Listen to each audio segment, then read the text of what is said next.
Good afternoon. Another good day. I think the important thing with training camp is you just got to put them through the grind. There's nothing more important to a season than the work that we're doing at this time of year. The physicality of the game needs to be practiced, right? The coordination of the game needs to be practiced, and when you go against each other, the days are competitive.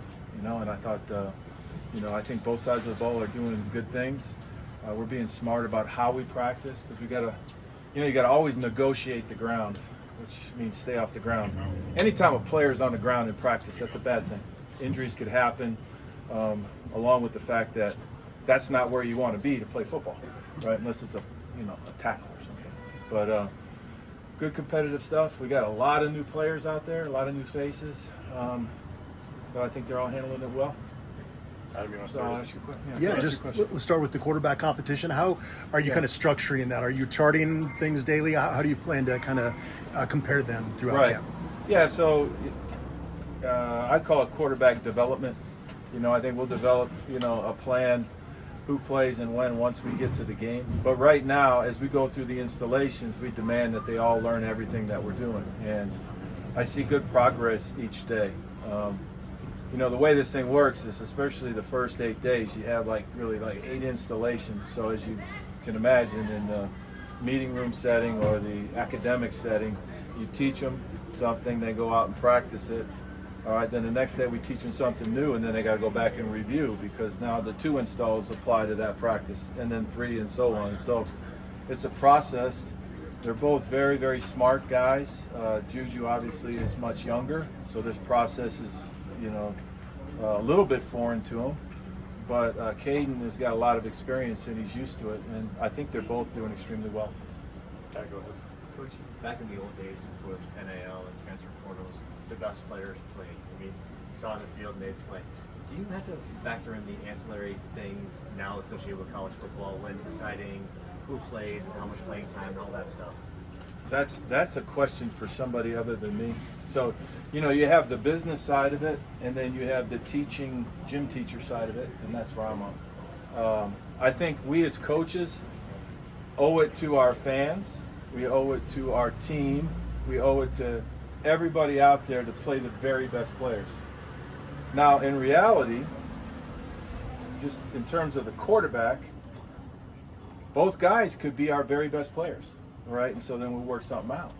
But in the meantime, we just keep working with them, and those decisions will be made behind the scenes, and Coach will reveal all that. Go ahead. How's the running back room looking? Good. I think a lot of new faces. Each guy is really a little bit different, from down the sim, the DT, and some of the guys that were here last year. So, we'll try to, ideally, we put them in there and do the things that they're best at. And because we have a room, I've always thought that with running backs. Even we had, along the way, I've been fortunate to be around a lot of amazing running backs. Most recently, Saquon, when we drafted him. But no matter how good your starter is, I sort of feel like it takes a village, right? We're going to have to. I think every team needs to use more than one back, so you got to develop them and hopefully get them on the field in a position where they do what they can do best. Go ahead. Hey, Coach, what have you seen from the offensive line, and more specifically, what schematically are you doing the same this year, and what are you trying to change? Oh, we'll let all that reveal itself. In terms of the scheme, the big thing with the offensive line, a lot of new faces, right? You could say our most productive offensive lineman last year was Jordan Seaton, and he was a true freshman. Really, the other 4 guys are gone. So, you might be saying, yikes, what are we going to do? But fortunately, our personnel people brought in a lot of really terrific players, plus some guys that weren't starters last year that made huge improvements. I like where we're going. In terms of developing them, it all starts up front.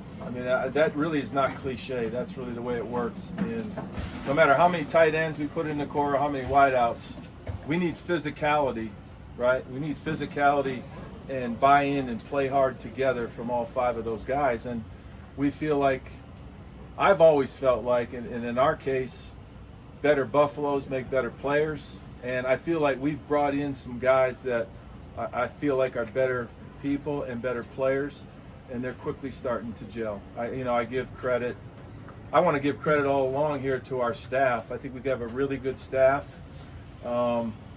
We have some new guys that are going to help, new coaches on our staff. But just like the players, you know, when you're working together in another year, you get more used to each other. You know, I might say something that's one word that now means more to the staff, and then I can read their body language, and you know, and so it gets kind of told to the players in a way that's more seamless. And so, you know, I think that synergy is a great word, right? I don't even know how you define it, but we all know what it means, right? I think our synergy is better than it was a year ago. Ryan, go ahead. With Kaden and Juju having different skill sets, how did that impact kind of building and installing this offense? Well, we do what, just like with the quarterbacks, we try to do the things that they do well, right, on a consistent basis. And so that's the challenge, to try to develop a package for both of those guys, and then, you know, make it seamless. So, you know, when we get it called, you know, they can go out and execute. So I don't think it's a challenge. You know, I think I'm in love with plays that work well. So, you know, when you have a running quarterback, you know, you study and you learn, and you know, we all have kind of ideas of how, you know, types of plays, and then you just make them part of your own. You know, I think we all are coordinators, right? Somebody was saying last year, we were talking about, what, remind me, refine. Yeah, evolve and refine. Evolve and refine, right? Yeah. Let's go back to that. And I think all offenses do that, right? And that's why what's fun for us as coaches to watch things and ideas and try to, you know, make them your own. And someday say, well, you know, I was the first one to do that, when that we're all lying. You know, curl flat was one of the first concepts, so you know, everybody runs curl flat and 4 verticals. Nobody can claim that as their own. Coach, I was going to ask you about your off-season process and what that looks like. Kind of building off that. You go through spring ball, you've got all these new pieces coming in. How do you look at things and maybe put a plan together? Well, first off, you always look at what you did a year ago, right? There's the process of the system. So you're constantly looking at what you're doing. And we do it throughout the season, right? And if we run a concept that doesn't work, you put it on the shelf and you keep working on the things you do well, and then you try to find new ideas, and they always go into a new plan.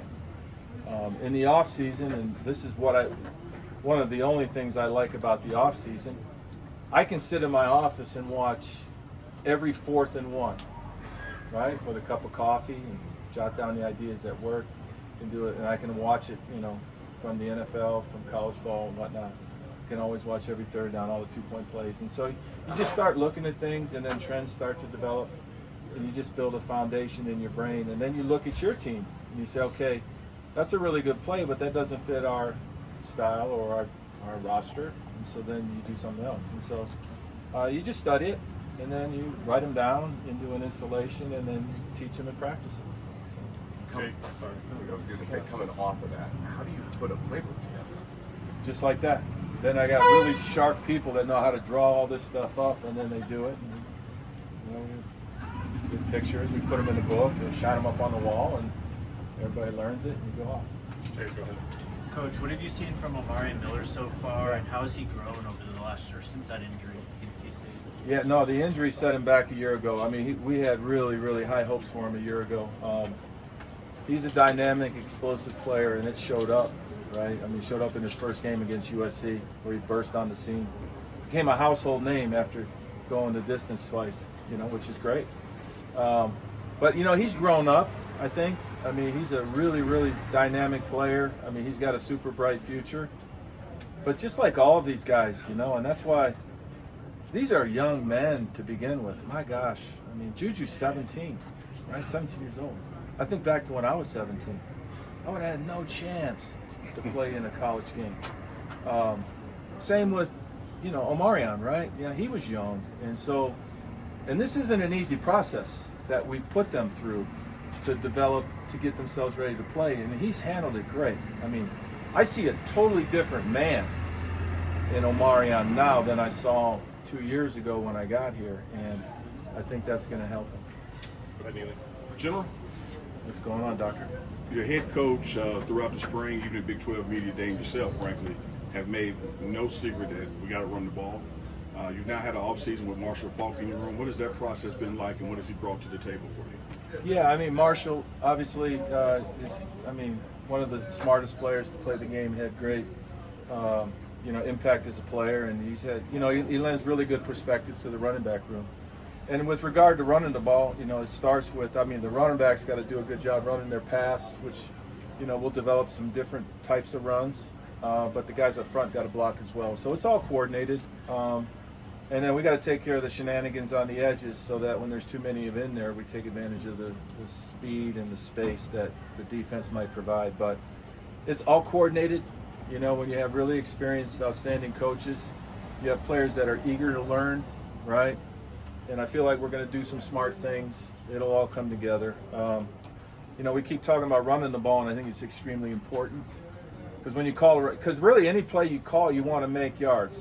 Right, so we want to call runs and make yards, and then when you call passes, you want to complete passes and advance the ball, and so it's all coordinated. And I feel like we're better suited, I think, this year to have a better running game, and we'll see how it reveals itself. Brian, go ahead. Coach, I know it's a two-man competition, seems like, for quarterback, but Ryan's been your number 2 for 2 years now. But where is his Stopper? Yeah, no, let's not sleep on Ryan. I think Ryan, if you get to know Ryan, he'll quickly become one of your favorite people, right? So when I'm in the meeting room and I say, what kind of read is this? And he'll be the first one to say, pick a side, or, how do I read this one? He'll say, it's a post alert flat defender read, or, it's sweep the board. And so he's really fun to be around, right? He's got a great vibe and a great personality. And given the opportunity to play, I think he's going to play well. So I don't really worry about where he's stacked. I'm just super thrilled he's in our room. Just as a follow-up, it sounds like you feel like you've got 3 guys you would trust to put out. Oh, I do. And, and that's where the maturity level for Ryan comes in, right? So he's sitting here last year behind Juju, right? And then all of a sudden we create this thing in front of him this year that's different, right? But, we had a discussion in the offseason. He says, Coach Pat, he said, I love it here. He said, I feel like I'm learning something new every day, being around our quarterback room. And he said, I just want to keep rolling with this, which, that's unique now. We talked about the NIL world, right? That's unique. And so for him to feel that way, I think we should feel blessed that he's here. Jack, go ahead. Kaden Miller, just how excited are you to watch his sophomore year, and how big is his versatility kind of in the offense? Yeah, no, he's doing good. He just seems more comfortable, right? When you're going through this process as a rookie or a freshman or like 17, 18-year-old, it can be overwhelming, and he was able to handle it. Like when you bring in young players and they get out there and perform, and you say, wow, he's a young man, but I say this to myself all the time, this stage is not too big for him. And he showed us right away that it wasn't too big for him. And so he'll be able to build on what he did last year in just a more mature approach. And I think that's the beauty of development, which that's another word nobody wants to talk about anymore, right? Because they cut and run, but players that play, as they develop, they'll perform better and better. And I think we all got to develop. We all got to develop as people every day. And I think a lot of our players are here because they feel like they're being developed, and they're going to be able to show that. Scott, go ahead. Hey, Coach, you guys didn't use a lot of pre-snap motion last year, but it was a big part of what Kaden's offense at Liberty did the last couple of years. How much of the stuff like that he had a lot of success with do you want to kind of implement or carry over to this year? Yeah, I think we blended in. I don't think it's because he did it in his offense. Last year, let's just call for what it was, right? We struggled up front, right? And we had 4 wideouts that are now on NFL rosters, right? And so get them lined up, let's go, right? Now that's one way to approach it, right? And we were able to, throw for a lot of yards and help us win 9 games. For us to win more than 9, we got to do more things, I think. And that's where, whether it's using more personnel groupings, we've developed a tight end room, right? Or doing more things, we'll just see how that reveals itself.